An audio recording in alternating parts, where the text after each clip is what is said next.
हर खबर पर होगी आपकी पकड़। डाउनलोड कीजिए एबीपी लाइव ऐप। सुशांत मौत मामले में सीबीआई जांच का तीसरा दिन भी काफी हलचल भरा रहा, क्योंकि तीसरे दिन भी सीबीआई ने सुशांत के फ्लैट पर मौजूद उन 3 किरदारों से ही पूछताछ को आगे बढ़ाया जिनसे दूसरे दिन की जा रही थी। और ये 3 किरदार है सिद्धार्थ पिठानी, दीपेश और नीरज।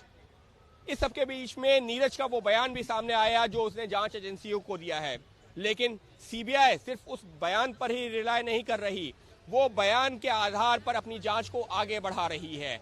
और इसी वजह से सुबह करीबन 4 घंटे तक इनसे पूछताछ की गई और उसके बाद में दोपहर करीबन 2:15 बजे उन तीनों ही किरदारों को लेकर के पहुंची सुशांत राजपूत के फ्लैट पर, उसी जगह पर जहां पर 24 घंटे पहले भी गई थी और करीबन 5.5 घंटे गुजारे थे।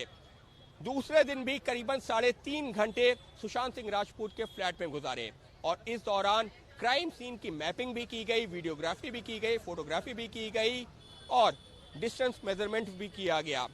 इस सबका मकसद एक ही था, मकसद ये था कि सीबीआई जब अपनी जांच को आगे बढ़ाए और अगर ये मुमकिन ना हो कि बार बार सुशांत के फ्लैट में जा सके, तो उसके लिए उसके पास सारे तथ्य पहले से ही मौजूद हो, जिससे कि अगर कहीं कोई जांच में तथ्य आता है तो उसको इन तथ्यों से कंपेयर किया जा सके। मकसद सीबीआई का यही है कि सबसे पहले ये पता लगाया जा सके कि सुशांत सिंह राजपूत की जिस दिन मौत हुई है, यानी कि 14 जून को, उस दिन क्या कुछ हुआ था। और इसी वजह से सीबीआई घर में मौजूद 3 किरदारों से तो लगातार पूछताछ कर ही रही है और साथ ही उन लोगों से भी पूछताछ कर रही है जो इस मामले में जांच अधिकारी थे, जिन्होंने सुशांत की डेड बॉडी को देखा था। मकसद यही है कि किसने क्या देखा, किसने क्या लिखवाया, किसने क्या नोट किया। जहां इन तीनों के बयान जो पुलिस ने शुरुआती तौर पर लिए थे, जिसके आधार पर अपना रोजनामचा या पंचनामा तैयार किया था, उन तीनों के बयानों को अब के बयानों से भी मिलाया जाएगा। इतना ही नहीं, पुलिस ने क्या देखा था, पंचनामा में क्या क्या लिखा था, किस आधार पर लिखा था, वो सारी चीजें भी देखी जाएंगी।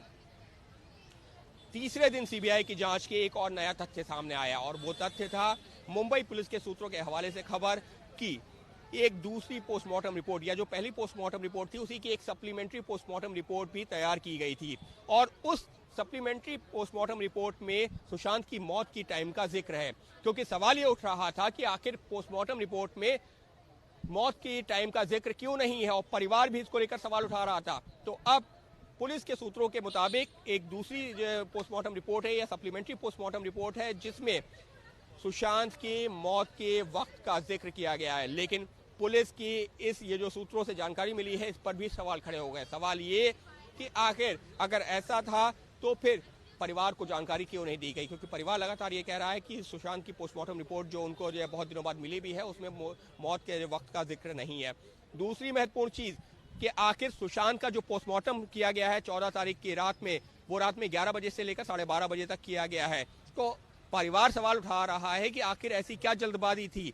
और इससे पहले जब दिशा सालियान का पोस्टमार्टम हुआ था उसमें 3 दिन लिए गए थे, ये कहते हुए कि कोरोना जांच करवानी है, कोविड टेस्ट जब रिपोर्ट आएगी उसके बाद में ही पोस्टमार्टम किया जाएगा।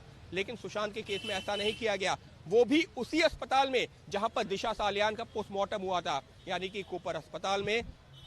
वहीं सुशांत का पोस्टमार्टम भी उसी अस्पताल में हुआ, लेकिन दिशा सालियान के केस में और सुशांत के केस में नियम अलग अलग अपनाए गए। दिशा सालियान में 3 दिन का वक्त लिया गया, कोविड रिपोर्ट का इंतजार किया गया, सुशांत केस में ऐसा नहीं किया गया।